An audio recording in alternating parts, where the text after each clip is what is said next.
Welcome to another video from Gweilo 60. You can tell I'm supporting a new Weifang haircut this morning. Yes, because it's New Year's. It's Lunar New Year's Eve.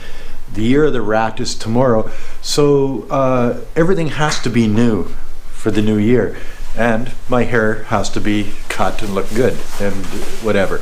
So we're off to the wet market this morning, and Weifang says it's going to be just crazy pandemonium. Also, with the new year, because Chinese like their meat fresh from live critters. We've got our little friend that's been staying with us. Oh, and here's Mimi. If you're wondering how big Mimi is now, this is the tiger. Hey. Hi. Happy New Year. Yeah. Give you some rest. Sure got big from that critter that was about the same size as my hand, or even smaller than my hand. Yeah, she likes to crawl up on top of things, so she's already broken a television set. Yeah, knocked it off where it was. Anyway, we're on our way out. Oh, with our bird. Here it is, a bird in a bag. Oh.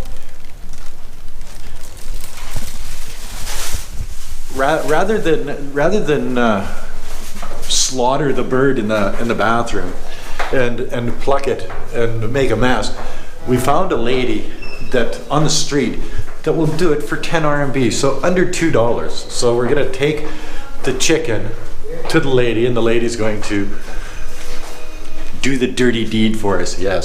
And this, my friends, is the end of the road for many chickens on New Year's Eve day. These ladies will do the dirty deed for you for 10 RMB. Yes. What they do is let me break this down for you. They stick it in an upside down old oil jug and cut that puppy's neck. See that?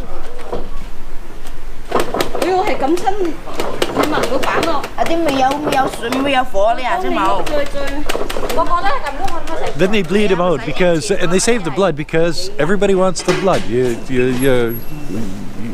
cook that too. Num. Randy will save some for you when you get over here. You'll understand.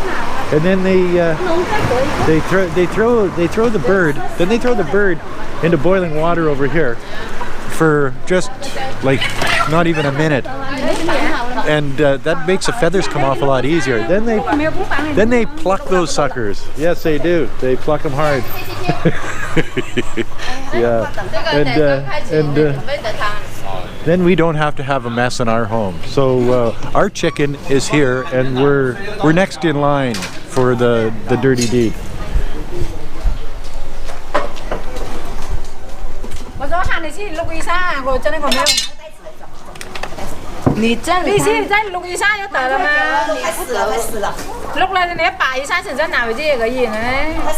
Now we're off to the wet market to get our fish. Yes, and then we've got everything. Well, Weifang's got everything because and Weifang's supporting a new haircut too. See that? Yeah, so everybody's got a new haircut. The old boy don't need a new haircut because he ain't got no hair. We're at the wet market and Weifang's buying her fish. Oh yes. Okay, so check this out. This is 9 o'clock in the morning, January 24th. New Year's Day, New Year's Eve. Look at the number of people in this wet market. Is this frickin' nuts or what? And you know what? There's the odd person with a mask on, but not very much. You notice that yesterday, late yesterday, they quarantined 2 more cities, one of 8 million and another one of 1 million, right beside Wuhan. Sort of like suburbs of the Wuhan area. Yeah, so over 20 million people have been quarantined in China just before Lunar New Year. Why? So do you think they think there's a problem or what? I think there's a problem. I don't think it's in Guangxi province so bad yet. but is it here? Oh, definitely. I would imagine it is here. Hey. Happy New Year! Yogi Batoy! Sini Gweilo! So this is our fish. This is the fish that we're going to be eating at supper tonight.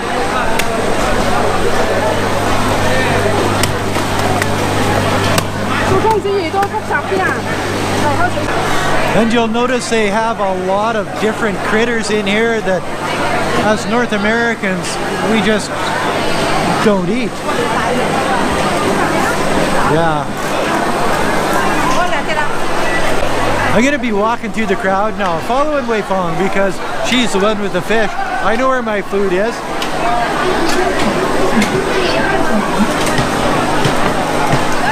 But just to see the sheer numbers of people in a place like this, it's just you wonder how a coronavirus could spread really quickly in China. I don't know how it could, but I think especially a respiratory tract infection. It travels from sneeze, cough, breath to breath. Yes, in a place like China, boy. If you can just see the number of people in this place, probably the camera doesn't do it justice. And this will go on all day. Yes, it won't shut down for a couple hours this afternoon because this is New Year's Eve and everybody needs. This is the biggest sales day for this place in the year. Crazy.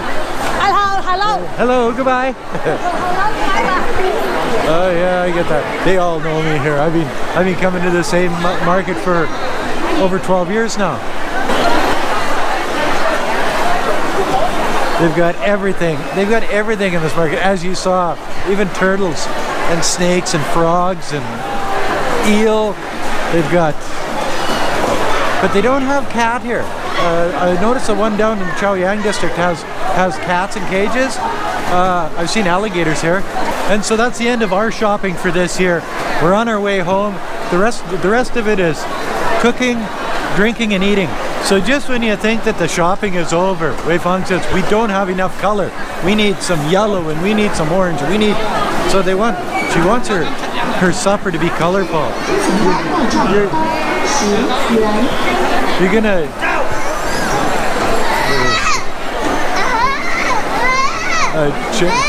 It's okay to beat your children in public here in China. Gotta love that, eh? But the kids fighting back. That's good. So anyway, we got to go to the other side now of this. Holy smokes, she's getting busy now. The other side of the wet market because Wei Fong wants color. So I'm coming. Look at the number of people. And look at the number of people that are not wearing masks. Even me. The season is supposed to be cold. It's not. I wonder if that has anything to do with the quickness of the spreading of this virus, because in the cold things sort of slow down. But it's been unseasonably hot this year in China. Like really. It's 22, 23 degrees. January 24th. And usually it's 10, 12, maybe. I had to actually shorten my stick on my camera here because there's just too many people. I can't have it that long. That's the way. It's getting crazy in here. There's just so many freaking people. It's like all of the people in this area of Nanning are here this morning shopping because that's what they do. But then when you go out onto the street, there's hardly anybody there. Why? Because most everybody has left. So in this area of China, this is the people that are left. Or this area, in this area of Nanning, this is the people that are left. It's a crazy world, this China is. All it would take would be like 1 or 2 people with the coronavirus in this crowd for it to spread, probably Nanning-wide. And if it spread Nanning-wide, it would go Guangxi province-wide. If that happened, it would go China-wide. And I will bet that in Wuhan you've got the same thing going on as here, because this is tradition. They're not going to change their tradition. Maybe they'll put masks on that probably don't work. The coronavirus is probably smaller than the mask. So if you think about it, a little too little, a little too late on the coronavirus. I think that it's gonna run its course, and it's gonna kill a bunch of people, and that's just the way it is. There's no way around it because of places like this in China. But if it wasn't here, if they shut this down, it would be at a supermarket. If it wasn't at the supermarket, it would be at Walmart. You know, so it's just a matter that there's so many people in China that once that virus gets out there, it's virtually unstoppable. They got lucky with the SARS one back in 2003, 2004, but with this one, I think it got away on them. We're gonna have to wait and see. Give it another week, 10 days, and we'll know whether it got away on them or not.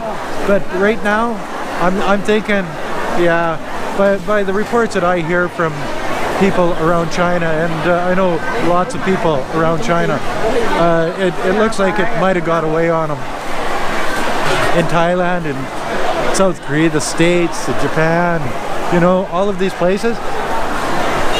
Think about it. It doesn't get to that point without it getting away on them. I think it got away on them before they even knew it was there. Finally, a place where there's not a lot of people. Wow, less people. And that's another video from Gweilo 60. If you like this video, as always, like, comment, subscribe, and push that share button. Thanks for watching. Bye now. Oh, don't forget to hit your bell, resubscribe, and put a couple bucks on the children's Patreon account. It's for a good cause. Thanks for watching. Bye now.